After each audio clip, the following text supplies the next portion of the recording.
વિદ્યાર્થી મિત્રો, ચેપ્ટર 5 ઉદાહરણ પહેલું. 100 મીટર પર સેકન્ડ સ્ક્વેરના અચળ પ્રવેગથી બાહ્ય અવકાશમાં ગતિ કરતા એક નાના અવકાશયાનમાંથી એકાએક અવકાશયાત્રી છૂટો પડે છે. અવકાશયાનની બહાર આવ્યા પછી તે ક્ષણે તેનો પ્રવેગ કેટલો હશે? એવું ધારો કે નજીકમાં તેના પર કોઈ ગુરુત્વ બળ લગાડતો કોઈ તારો હાજર નથી. હવે વ્યક્તિ જ્યાં સુધી અવકાશયાનમાં હતો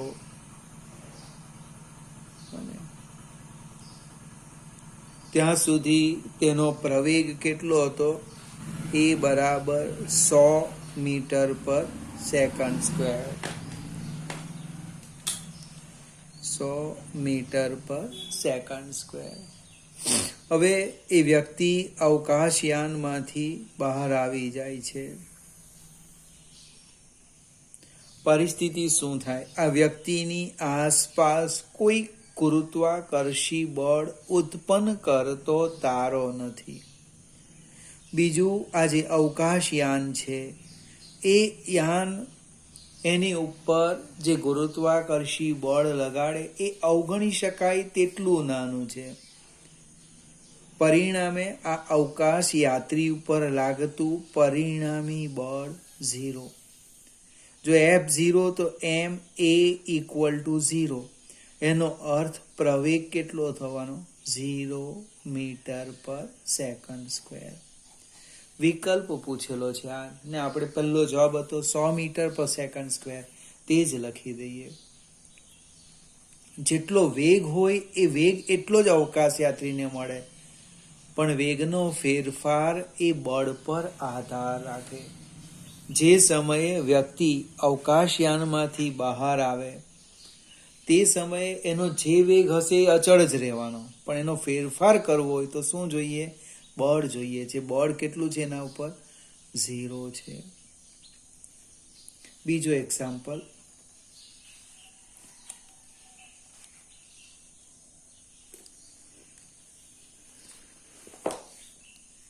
જી 0.04 કિલોગ્રામ દળ ધરાવતી અને 90 મીટર પર સેકન્ડ સ્ક્વેરની ઝડપથી ગતિ કરતી એક બુલેટ એક ભારે લાકડાના બ્લોકમાં પ્રવેશે છે અને 60 સેન્ટીમીટરનું અંતર કાપીને અટકી જાય છે. બ્લોક વડે બુલેટ પર સરેરાશ અવરોધક બળ કેટલું હશે? કેટલું લાગે છે? આપણે ફિગર પહેલાં આપણે લખી દઈએ. દળ આપેલું છે એમ બુલેટનું 0.04 કિલોગ્રામ. એનો જે વેગ આપેલો છે એ હમણે V0 લખું, પછી ફેરફાર કરવું પડે તો કરીશું. 90 મીટર પર સેકન્ડ. એક લાકડાના ભારે બ્લોક સાથે અથડાય છે, બરાબર? એટલે ફિગર જોવા પ્રયત્ન કરીએ. આ એક લાકડાનો બ્લોક લઈ લઈએ. આ બુલેટ આમ આવે છે V0 વેગથી, એની સાથે અથડાય છે. અથડાયા પછી અહીંયા આવીને અટકી ગઈ. એનો અહીંયા વેગ અંતિમ 0. આ V0 કેમ લખ્યો? તે પ્રારંભિક લઈશું. અટકે ઇટ મીન્સ અંતિમ વેગ એનો 0 મીટર પર સેકન્ડ. હવે એ અટકે એ પહેલા જે અંતર કાપે એ અંતર તમને આપ્યું છે 60 સેન્ટીમીટર. ડી અથવા એક્સ જે લખે તે 60 સેન્ટીમીટર. તો સરેરાશ બળ શોધવા કીધું. પહેલા તો આપણે સરેરાશ પ્રવેગ શોધીએ, એટલે સમજાવું તમને આ રીતે. ડી બરાબર v² - v0² અપન 2a. એટલે કે પ્રવેગ એ બરાબર v² - v0² / 2d. કિંમત મૂકો. v² અંતિમ વેગ 0 છે, માઇનસ પ્રારંભિક વેગ 90 નો વર્ગ 8100 8100 છેદમાં 2 × 60 સેન્ટીમીટર છે એટલે એને મીટરમાં ફેરવીએ 0.6 2 ગુણ્યા 0.6 સાદું રૂપ આપીએ આપણને પ્રવેગ કેટલો મળે એ બરાબર -6750 મીટર પર સેકન્ડ સ્ક્વેર. આ માઇનસ જસ્ટ જવાબમાં નહીં પડીએ. ઋણ શું છે તો એ વેગમાં ઘટાડો એટલે પ્રતિ પ્રવેગ બતાવે. જો ઋણ નહીં આવે ને તો અંતિમ વેગ કદી શૂન્ય નહીં થાય, વેગ વધતો જ જાય. અહીં તો શું થાય છે, ઋણ નિશાની છે એવું બતાવે કે પ્રવેગ પ્રતિ પ્રવેગ છે, વેગમાં શું થાય સતત ઘટાડો થાય. હવે આપણે F બરાબર ma લખીએ, બળ સરેરાશ બળ લખવાના. દળ તમને આપ્યું છે તો કે m 0.04 ગુણ્યા -6750 એટલે શું થશે, એ બેનો ગુણાકાર કરીએ એટલે આપણને જવાબ મળવાનો -270 ન્યૂટન. સરેરાશ બળ 270 ન્યૂટન. પ્રશ્ન એ ઉદ્ભવ્યા સરેરાશ શબ્દ ક્યાંથી લાવ્યા, તો કે આ જે બુલેટ છે એ બુલેટ જેમ જેમ અંદર જશે ને તેમ તેમ બળનું મૂલ્ય પણ બદલાતું જશે. એટલે આ જે પ્રવેગ છે એ ખરેખર અચળ નહીં આવે. એટલે આપણે એનો એક શબ્દ લખેલો છે સરેરાશ પ્રવેગ, અને માઇનસ કાઢી નાખો, મૂલ્ય છે. ત્રીજો જે એક્ઝામ્પલ છે એ જાતે ગણા એવો જ છે. એમ દળના પદાર્થની ગતિ y બરાબર ut પ્લસ 1/2 gt² તરીકે વર્ણવાય છે. તો પદાર્થ પર લાગતું બળ શોધો. આ કંઈક પરીક્ષામાં પૂછવાના નથી. y બરાબર ut પ્લસ 1/2 gt². પ્રશ્ન પૂછેલો છે બળ. બળ એટલે શું, તો કે F બરાબર ma, એ પ્રવેગ. પણ અહીંયા તો y આપેલું છે એટલે આપણો પહેલો પ્રશ્ન પ્રવેગ શોધવાનો. પ્રવેગ શોધવું હોય તો સ્થાન સદિશનું 2 વાર વિકલન કરવું પડે. એટલે પહેલું વિકલન એ વેગ કહેવાય.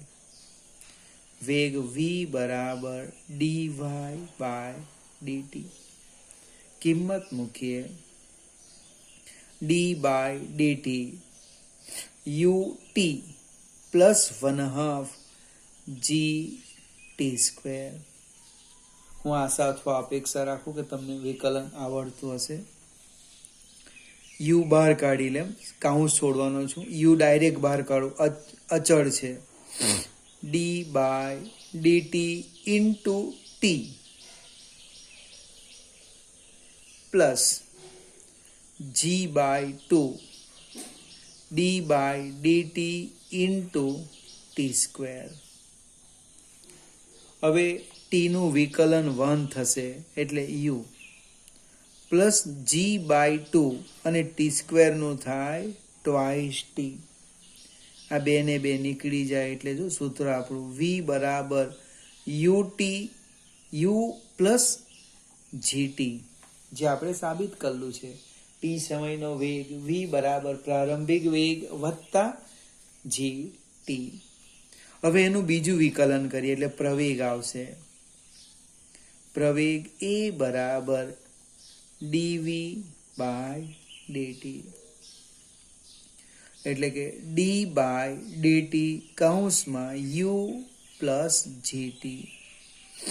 u તો અચળ છે એટલે અચળ સંખ્યાનું વિકલન 0 થાય. એટલે પહેલું સ્ટેપ તો ડાયરેક્ટ લખું 0 પ્લસ g બહાર કાઢી લેમ d by dt into t. એટલે પ્રવેગ આવવાનો t નું 1 થાય એટલે a બરાબર g.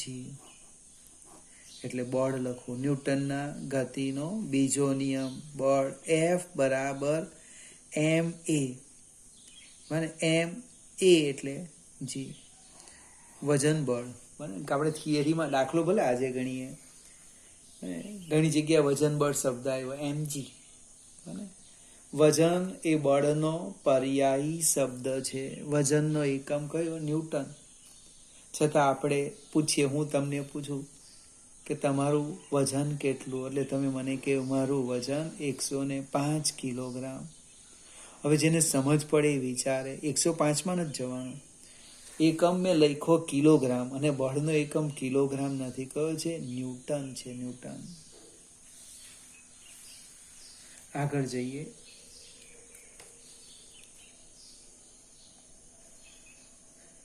ચોથો એક્ઝામ્પલ. એક બેટ્સમેન બોલને તેની 12 મીટર પર સેકન્ડની પ્રારંભિક ઝડપને બદલ્યા સિવાય સીધો બોલરની દિશામાં પાછો ફટકારે છે. જો બોલનું દળ આટલું હોય તો બોલ પર લાગતો આઘાત શોધો. મજાનું એક્ઝામ્પલ છે. આ જે દડો છે એ આમ જાય છે. આપણે નવા પાના પર લઈ લઈએ, એટલે આકૃતિ દોરવાની છે.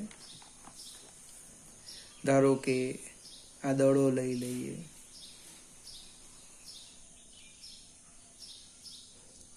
એ આ દિશામાં જાય છે. આ બેટ્સમેન એને ફટકો મારે છે. જસ્ટ આપણે આ બેટની કલ્પના કરીએ આમ. હવે એ જે બળ લગાડે છે એ બળને કારણે દડો પાછો બોલરની દિશામાં જાય. ધારો કે આને હું V1 કેમ, વેગથી ગતિ કરે, આ V2 વેગથી ગતિ કરે. તો V1 અને V2 કેવી રીતે લખવાના? તો મારાથી પહેલા V1 લખાઈ ગયું, 12 મીટર પર સેકન્ડ.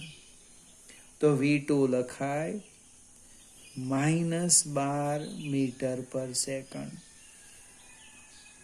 કેમ ભાઈ માઇનસ લખ્યું? તો કે ભાઈ ધન x અક્ષની દિશાના મેં પ્લસ લીધા, તો આ માઇનસ. ધારો કે આને માઇનસ લખું તો આ પ્લસ લખાય.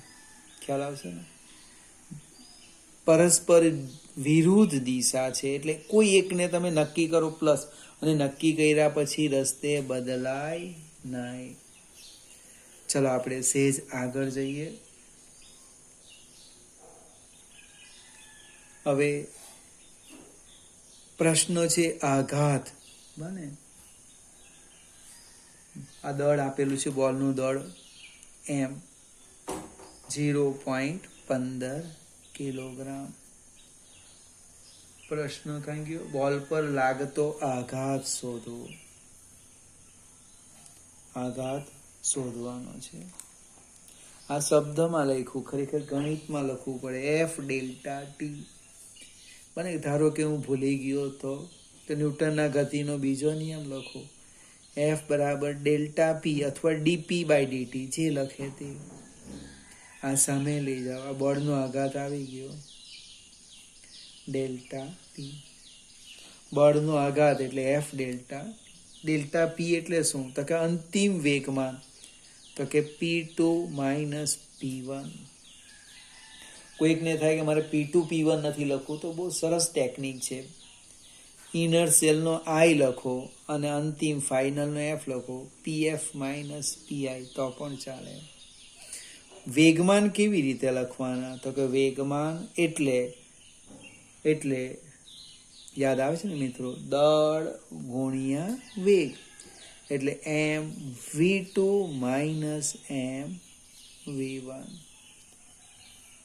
એટલે m 0.15 ગુણ્યા 12, માઇનસ આવશે અહીંયા આગળ, -0.15 ગુણ્યા 12. હવે 15 ગુણ્યા 12 કરીએ આપણે.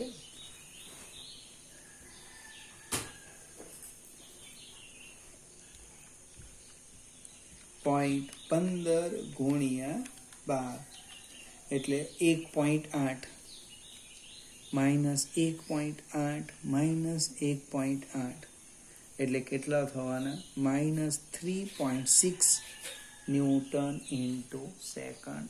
ઋણ શું બતાવે?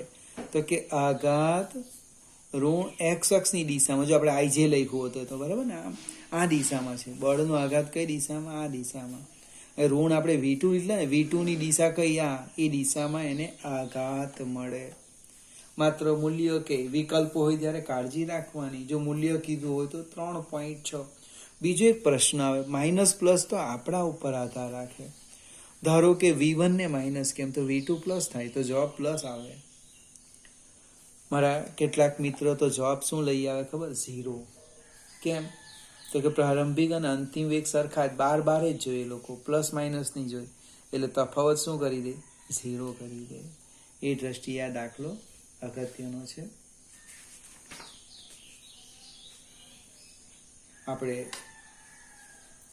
આ ચેપ્ટર ટેસ્ટમાં છે, એકમ કસોટીમાં, એટલે થિયરી અને આ જે એક્ઝામ્પલ ગણાવો એ તૈયાર કરી દેવાના, એટલે આપણને સરળતાથી લખી શકાય.